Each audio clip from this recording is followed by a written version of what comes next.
part 3 of our chapter 1 of sociology optional paper 1. So पिछले part में हम लोगों ने मॉडर्निटी एंड ऑल पूरा समझा था.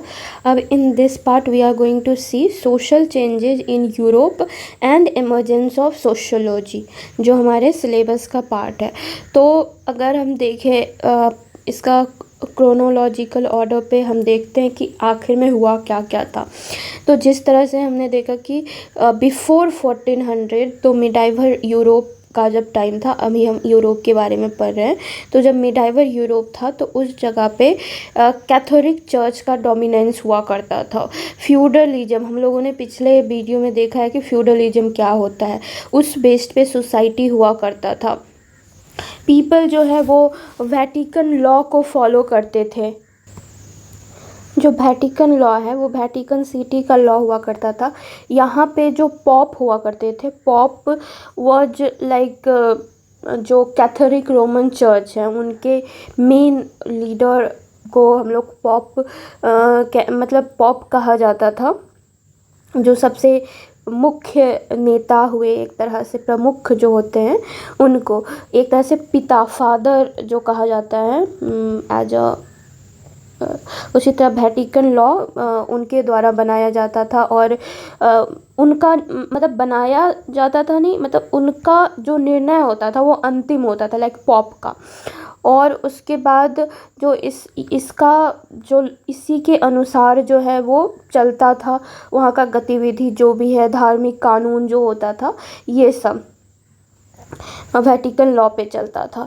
उसके बाद फोकस गॉड पे ज़्यादा किया गया, साल्वेशन पे किया गया, आफ्टर लाइफ पे किया जाता था. और जो इक्वलिटी बिफोर लॉ का कंसेप्ट नहीं था, ठीक है. और इंडिविजुअल फ्रीडम जो था वो भी एब्सेंट था.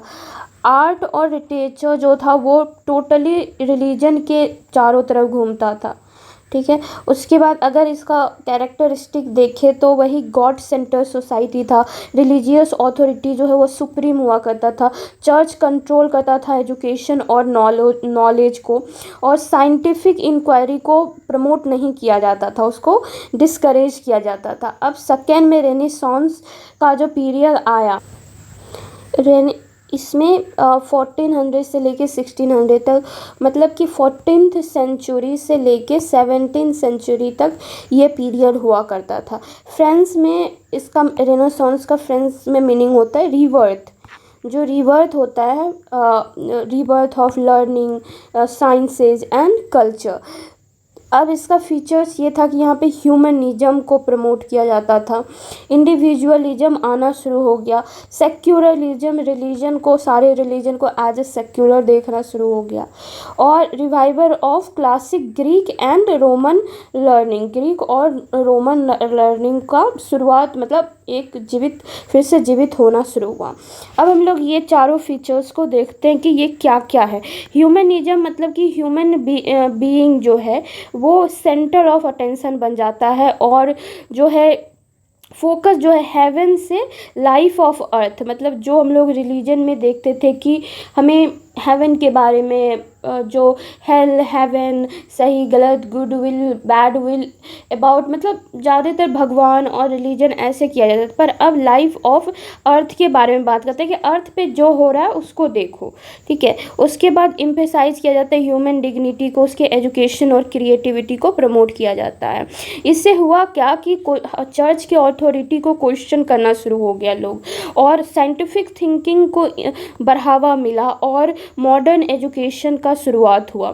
अब सेकेंड पॉइंट है इंडिविजुअलिज्म. इंडिविजुअलिज्म वर्ड से ही समझ में आ रहा है कि जो इंडिविजुअल है, जो एक कोई भी आदमी है, उसको इंडिपेंडेंटली कैसे, मतलब सोचने की आज़ादी जो होती है वो मिला. क्रिएटिविटी और पर्सनल अचीवमेंट को वैल्यू मिलना शुरू हुआ. उसके बाद सेक्युलरिज्म में हम लोग देखते हैं कि रिलीजन, सेपरेशन ऑफ रिलीजन की बात हुई. मतलब पॉलिटिक्स और लॉ से रिलीजन को अलग रखो. पहले क्या था, ये वाले में जब बात होता था तो यहाँ पे जो वेटिकन लॉ था इसमें रिलीजन, पॉलिटिक्स, लॉ सब मिला हुआ था ये वाले लॉ में. पर यहाँ पे क्या हुआ कि बोल रहा है कि भाई पॉलिटिक्स और लॉ को अलग रखो और रिलीजन को अलग रखो। Human made laws gain importance, ठीक है। तो वही यहाँ पे मिडाइवल एज और रेनेसांस के बीच का डिफरेंस है कि मिडाइवल में गॉड का सेंटर में था, यहाँ ह्यूमन सेंटर है। चर्च अथॉरिटी मेन हुआ करता था, यहाँ पे इंडिविजुअल फ्रीडम को प्रमोट किया जाता है। रिलीजियस एजुकेशन को प्रमोट किया जाता था मिडाइवल एज में, यहाँ पे साइंटिफिक लर्निंग को प्रमोट किया जाता है। कलेक्टिव आइडेंटिटी को यहाँ देखा जाता था, रेनेसांस में इंडिविजुअल आइडेंटिटी को। और यहाँ साल्वेशन का बात होता था, रिवर्थ का बात हुआ करता था, ये सब का बात होता था। मतलब मेनली जो हेवन हेल वाला कंसेप्ट है उसका बात हुआ करता था, सोल का, ये सब का। पर जो रेनेसांस पीरियड में था वहाँ ह्यूमन का कैसे वॉलफेयर हो अर्थ पे रहते हुए उसका बात होता था। It is the same thing. अब रेनेसांस के टाइम में जो आर्ट और लिटरेचर था वो कैसा था, हम लोगों ने देखा कि मिडाइवल में ये सेंट्रिक था किससे, रिलीजियस फॉर्म से। पर अब देख मतलब जो रेनेसांस टाइम में है उस टाइम में क्या था, वहाँ पे रियलिज्म शुरू हुआ, perspective, 3D design and all ये शुरू हुआ। ह्यूमन एनाटोमी का फॉर्मेशन, जो बोन स्ट्रक्चर ये सब होता है, ये सब चीज़ को काफ़ी वैल्यू देना हुआ। नेचर को लेके आर्ट एंड लिटरेचर में काफ़ी बात हुआ। इंडिविजुअल की इमोशन के बारे में, how they feel when they express something, how they feel when someone restrict the individual, उनके इमोशन के बारे में बात होने लगा। फिर आर्टिस्ट जो थे वो लास्ट में अपना सिग्नेचर करते थे, वो चीज़ काफ़ी पॉपुलर हुआ था इस टाइम में। और मेजर पर्सनालिटी जो थे इस टाइम में, लियोनार्डो दा विंची और ये सब, विलियम शेक्सपियर, ये सब जो थे, मैकियावेली इसी टाइम के थे। तो मैकियावेली बहुत सारा पॉलिटिक्स सब में काफ़ी उन्होंने दिया है, काम किया है। ये आर्ट के ये सब हैं, ये पोएम लिखा करते थे। तो लिटरेचर में विलियम शेक्सपियर का काफ़ी है। तो ये मेजर पर्सनालिटी थे इस टाइम के। अब अगर साइंटिफिक रेनेसांस का बात करें तो ये साइंटिफिक रेवोल्यूशन से इसको जोड़ सकते हैं कि हम क्वेश्चनिंग जो हो रहा था वो साइंटिफिकली क्वेश्चनिंग होने लगा था, थ्रू ऑब्जर्वेशन, एक्सपेरिमेंट्स और रीजन। किसी चीज़ के रीजन को बताते हुए क्वेश्चनिंग होता था। जैसे मेजर जो थिंकर थे इस टाइम में, तो मेजर थिंकर बहुत सारा वही जो साइंस के फील्ड में काफ़ी एक्टिव थे। निकोलस कोपरनिकस जो थे वो हेलियोसेंट्रिक थ्योरी दिए थे। We all know this type of theory in science, इसको अभी एक्सप्लेन करके कोई फ़ायदा है नहीं, हम लोग साइंस में ये सब पढ़ते ही हैं। उसके बाद हमारा आइजैक न्यूटन का यूनिवर्सल लॉ ऑफ ग्रेविटी कौन नहीं जानता है, राइट। केपलर्स का एलिप्टिकल प्लानेटरी ऑर्बिट का जो थ्योरी था, ये वाला इसका जो लॉ था वो ये सब हम लोग क्लास 10 सब में पढ़े हुए हैं, तो वो सब हम लोग जानते हैं। गैलीलियो का टेलीस्कोप का ऑब्जर्वेशन जो था, उसके बाद हेलियोसेंट्रिक थ्योरी, ये सब। तो यही सब थे चीज़ जो है ये उस टाइम में काफ़ी प्रमोट किया गया था। Scientific thinking, scientific questioning, experiments को काफ़ी प्रमोट किया गया। इससे क्या हुआ, इससे जो है चर्च के डॉक्ट्रिन को चैलेंज किया गया, साइंटिफिक मेथड को प्रमोट किया गया, और सुपरस्टिशन जो था उसको वीकेंड किया गया, और जो रीजन है उसको काफ़ी मजबूत किया गया। अब यहाँ पे अगर देखिए इनलाइटनमेंट, अब इनलाइटनमेंट फेज का बात आया तो ये 1700 से लेके 1800 के बीच का बात है। इसको कहते हैं एज ऑफ रीजन, ठीक है, क्योंकि यहाँ पे जो है अप्लीकेशन ऑफ रीजन का बात होता है to improve society, politics and economy. तो कोर आइडिया यही था कि यहाँ पे रीजन का बात होगा, लाइब्रेटी, आज़ादी का, इक्वलिटी का बात होगा, और नेचुरल राइट जो है सब में, कि ज़िंदा रहने का राइट, बोलने का राइट, जो राइट है हमारा फंडामेंटल नेचुरल राइट, उसका बात होता है। साइंटिफिक थिंकिंग का बात होता है, और कॉन्स्टिट्यूशनल गवर्नमेंट का बात होता है। डिक्टेटरशिप का बात ख़त्म होता है, और यहाँ पे कॉन्स्टिट्यूशनल गवर्नमेंट की बात होती है। अब मेजर अगर हम देखें कि जो थिंकर थे इनलाइटनमेंट टाइम में, ये वाले फेज में, तो थॉमस हॉब्स जो थे वो काफ़ी अच्छे थिंकर्स थे, जिन्होंने बुक भी लिखा था लेवियथन, और इसमें बताया कि ह्यूमन जो है, ह्यूमन सेल्फिश बाय नेचर और सोशल कॉन्ट्रैक्ट के बीच में बात किया गया। उन्होंने एब्सोल्यूट मोनार्की को सपोर्ट किया और रिजेक्ट किया डिवाइन राइट थ्योरी को। तो अगर एब्सोल्यूट मोनार्की का बात करें तो इसका मतलब वही हुआ कि ये सपोर्ट करते थे कि एक राजा या एक रानी हो जो पूरा प्रजा को संभाले, इस चीज़ को वो सपोर्ट करते थे। बट रिजेक्ट करते थे डिवाइन राइट थ्योरी। एक डिवाइन राइट थ्योरी ऐसा थ्योरी था जिसमें बोला जाता था कि किंग और क्वीन जो है सिर्फ गॉड उसको चुन सकते हैं, गॉड के द्वारा चुना गया आदमी जो होता है वही किंग और क्वीन होता है। तो जो किंग और क्वीन बना है वो सिर्फ गॉड के लिए अकाउंटेबल होगा, उसको ह्यूमन के लिए वो अकाउंटेबल नहीं होगा, वो ह्यूमन को जवाब नहीं देगा, वो सिर्फ गॉड को जवाब दे सकता है, क्योंकि वो किंग और क्वीन जो है वो इसलिए बना है क्योंकि गॉड ने उन्हें बनाना चाहा है, राइट। तो उस आइडिया को ये रिजेक्ट करते थे। और उसके बाद उन्होंने बात किया है ह्यूमन सेल्फिश बाय नेचर का। इसका मतलब यही होता है कि कोई भी आदमी जब जन्म लेता है तो वो with the strong basic drive जन्म लेता है ताकि वो अपना सर्वाइवर, सेफ्टी, हैप्पीनेस को प्रायोरिटी में रख पाए। तो मतलब वही हुआ कि everyone must look after their own body and basic need to stay alive. तो सबका अपना सेल्फिश नीड होता है, जो बेसिक नीड होता है, स्ट्रॉन्ग बेसिक ड्राइव होता है, उसके लिए सब काम करते रहता है। उस चीज़ को ये बात किए हैं। अब जॉन लॉके जो है वो नेचुरल राइट के बारे में बात करते हैं, लाइफ, लिबर्टी, प्रॉपर्टी के बारे में। और वो बात करते हैं कि जो गवर्नमेंट है वो हमारे राइट को प्रोटेक्ट करने के लिए काम करता है। राइट टू रिवोल्ट, इफ़ अगर गवर्नमेंट फेल हो जाता है तो राइट टू रिवोल्ट होता है। मोंटेस्क्यू जो है वो सेपरेशन ऑफ पावर की बात करते हैं। लेजिस्लेचर की मतलब सेपरेशन ऑफ पावर किसके किसके बीच में होगा, लेजिस्लेचर, एग्जीक्यूटिव और जुडिशरी के बीच में, तो उसका बात करते हैं। वोल्टायर जो है वो freedom of speech, religious tolerance और चर्च को स्टेट से अलग करने का बात करते हैं। जे रोसो जो हैं वो सोशल कॉन्ट्रैक्ट करके एक बुक लिखते हैं, उसमें जनरल विल और पॉपुलर सॉवर्निटी के बारे में बात करते हैं, डेमोक्रेसी को सपोर्ट करते हैं। एडम स्मिथ जो है उन्होंने बुक लिखा है wealth of nation, very nice book. और इसमें उन्होंने कैपिटलिज्म, फ्री सोसाइटी, रेजे फेयर जो है, इंडिविजुअल हैंड जो है एडम स्मिथ का काफ़ी फेमस है कि एक टाइम के बाद अगर कुछ रिस्ट्रिक्शन और कुछ कंट्रोल नहीं भी लगाया गया गवर्नमेंट के द्वारा तो भी जो मार्केट है एक टाइम के बाद वो स्टेबल हो जाता है, लाइक मतलब इक्विलिब्रियम में आ जाता है। एक इनविजिबल हैंड होता है जो उसको सही डायरेक्शन में लाने की कोशिश हमेशा करता है। That is the idea of the Adam Smith. ये इकोनॉमी के फील्ड में काफ़ी काम किए थे। डेविड ह्यूमे जो है वो एम्पिरिसिज्म और स्पेक्टिसिज्म और साइंस ऑफ मैन के बारे में काफ़ी बात किया है। स्पेक्टिसिज्म में ऐसा होता है कि कुछ भी चीज़ अगर कोई एकदम सामने से एक फेस वैल्यू कोई आइडिया दिया कि भाई ये होता है, ठीक है, तो वो उसको डायरेक्टली एक्सेप्ट नहीं करेगा। उसके लिए वो क्लियर प्रूफ जो है या लॉजिकल रीजन जो है वो पहले मांगेगा कि भाई मेरे को लॉजिकल प्रूफ दो कि ये कैसे होता है, उसके बाद ही वो बिलीव करेगा।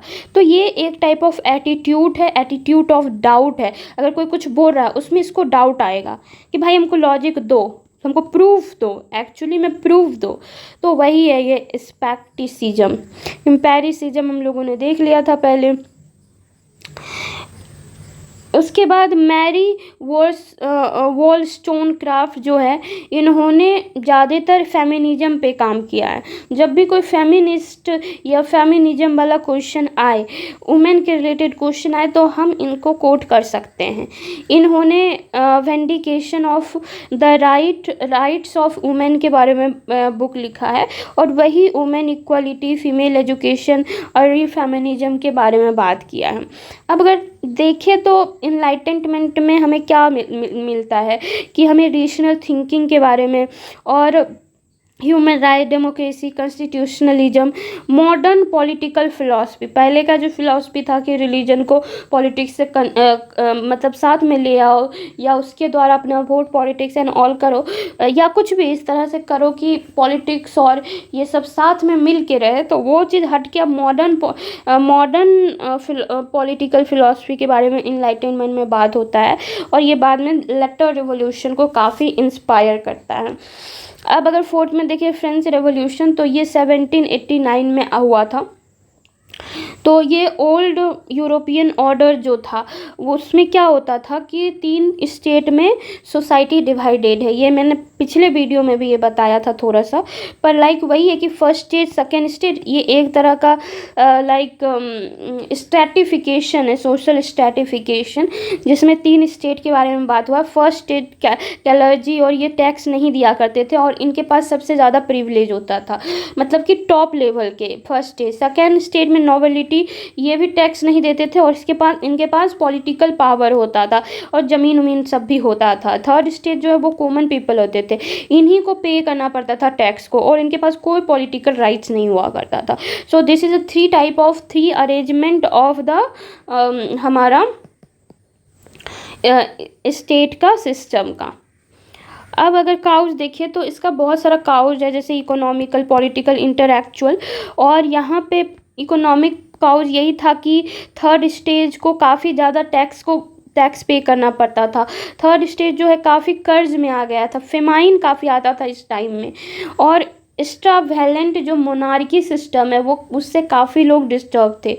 ये है इकोनॉमिक। पॉलिटिकल का बात करें तो एब्सोल्यूटिज्म हुआ करता था, नो डेमोक्रेसी नहीं हुआ करता, डेमोक्रेसी बिल्कुल नहीं हुआ करता था। और उसके बाद स्टेट में जो है काफ़ी इनइक्वालिटी फैली हुई थी। वही है कि यहाँ एब्सोल्यूटिज्म का मतलब यही होता है कि एक ऐसा सिस्टम ऑफ रूल जहाँ पे एक पर्सन जो है, यूजुअली किंग, क्वीन या डिक्टेटर जो भी हो, 3 तरह का, या तो किंग होगा या तो क्वीन होगी या तो डिक्टेटर होगा, इसके पास टोटल पावर होता है ओवर द कंट्री और ये अपना पावर किसी के साथ शेयर नहीं करते हैं इन द पार्लियामेंट। उसके बाद लॉ भी जो होता है वो इसको लिमिट नहीं करता है और सिटीजन के पास कोई से नहीं होता, नो से टू द सिटीजन, इसीलिए ये एब्सोल्यूटिज्म होता है। तो ये भी एक फैक्टर है। Third is the intellectual factor. तो इसमें इनलाइटनमेंट का आइडिया जो था, रीजन देने का, वो सब जो हम लोगों ने पढ़ा, लिबर्टी, इक्वलिटी और पॉपुलर सॉवरेनिटी के बारे में बात हुआ। अब अगर इसका देखिए कंसिक्वेंसेस तो यही हुआ कि फ्यूडलिज्म का खत्म हुआ। उसके बाद इक्वलिटी बिफोर लॉ के बाद स्टार्ट हुआ और सिटीजनशिप आया कि सिंगल सिटीजनशिप होगा, डुअल सिटीजनशिप होगा, कौन कहाँ का निवासी है, ये सब के बारे में बात होना शुरू हुआ। डेमोक्रेसी आया, नेशनलिज्म का राइज हुआ, लोग अपने देश से, अपना देश, हम किस नेशन से हैं, बहुत अच्छी तरह से ये नेशनलिज्म का राइज हुआ और ये मॉडर्न रेवोल्यूशनरी को काफ़ी इंस्पायर किया। इवन जो इंडिया में रेवोल्यूशनरी थे, जो इंडिया के फ्रीडम स्ट्रगल में थे, इस टाइम में तो उतना प्रोमिनेंट नहीं था, पर क्योंकि इधर हो रहा था यूरोप में ये सब टाइम में, तो वो बाद में जाके हमारे इंडियन जो रेवोल्यूशनरीज थे उनको भी काफ़ी इंस्पायर किया गया था बाद में। अब फिफ्थ है इंडस्ट्रियल रेवोल्यूशन, जो कि 1750 के बाद हुआ।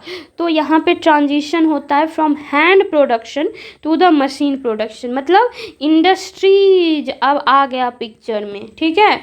और यहाँ पे क्यों हुआ, मेजर चेंज हुआ because of the economic, social and technological factor. Economic में क्या हुआ, कैपिटलिज्म का राइज हुआ, इसके बारे में कैपिटलिज्म, व्हाट इज़ कैपिटलिज्म, हम लोग पिछले वीडियो में देखे हैं। फैक्ट्री सिस्टम आया, मास प्रोडक्शन पे वैल्यू होने लगा। पहले क्या होता था, लाइक जो हैंडमेड होता था वो एक बार में तो एक ही बनेगा, बहुत टाइम लगता था बनने में, बट नाउ जब फैक्ट्री सिस्टम आया है तो मास प्रोडक्शन होने लगा।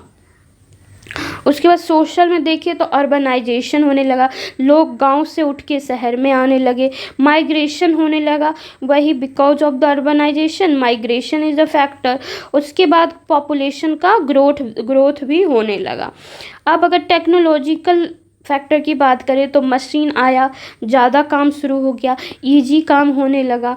और स्टीम इंजन आया, अब इंजन आया सामान ढोने के लिए, एक जगह से दूसरे जगह तक कोई भी सामान ले जाना हो तो अब वो बुल कार्ट और समथिंग का यूज नहीं होके स्टीम इंजन का होने लगा यूज। उसके बाद फैक्ट्री ऑर्गेनाइजेशन की बात हुआ, इससे कुछ कुछ सोशल प्रॉब्लम्स भी क्रिएट हुए, जैसे कि लेबर का एक्सप्लॉयटेशन होने लगा, एलियनेशन एंड ऑल। जो भी मार्क्स का जो आइडिया है वो हम यहाँ पे कर सकते हैं। चाइल्ड लेबर आने लगा, poor working condition, slums, pollution, crime, poverty, alienation, ये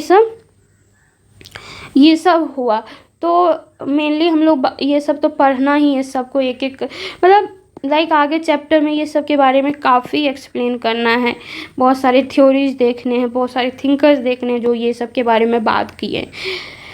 अब हम लोग देखते हैं कि छठा काउंटर इनलाइटनमेंट। एक तरफ इनलाइटनमेंट हो रहा था तो कुछ ऐसे भी लोग थे जो इनलाइटनमेंट को सपोर्ट नहीं करते थे, उनको कंजर्वेटिव कहा जाता था। तो अब हम लोग देखेंगे एक्चुअली कंजर्वेटिव का रिएक्शन क्या था। तो जैसे दो कंजर्वेटिव मेनली हम लोग पढ़ते हैं, जो है लुइस डी बोनार्ड और जोसेफ दे माइस्ट्री। तो इनका मेन आइडिया यही था कि फ्रेंच रेवोल्यूशन को अपोज करना, इनलाइटनमेंट को अपोज करना, और ट्रेडिशन हो गया, मोनार्की हो गया, चर्च हो गया, फैमिली हो गया, सोशल ऑर्डर, इसको सपोर्ट करना। ठीक है, इसको सपोर्ट करते थे। अब अगर क्लासिकल फ्रेंच सोशियोलॉजी का बात करें तो अब हमारा तीसरा जो सब टॉपिक है हमारे सिलेबस का वो स्टार्ट होता है, that is emergence of sociology. तो हम क्या इसको बाद में करें या अभी कर ले? नेक्स्ट पार्ट में हम इसको देखते हैं, इमर्जेंस ऑफ सोशियोलॉजी को। ठीक है, thank you for watching this video.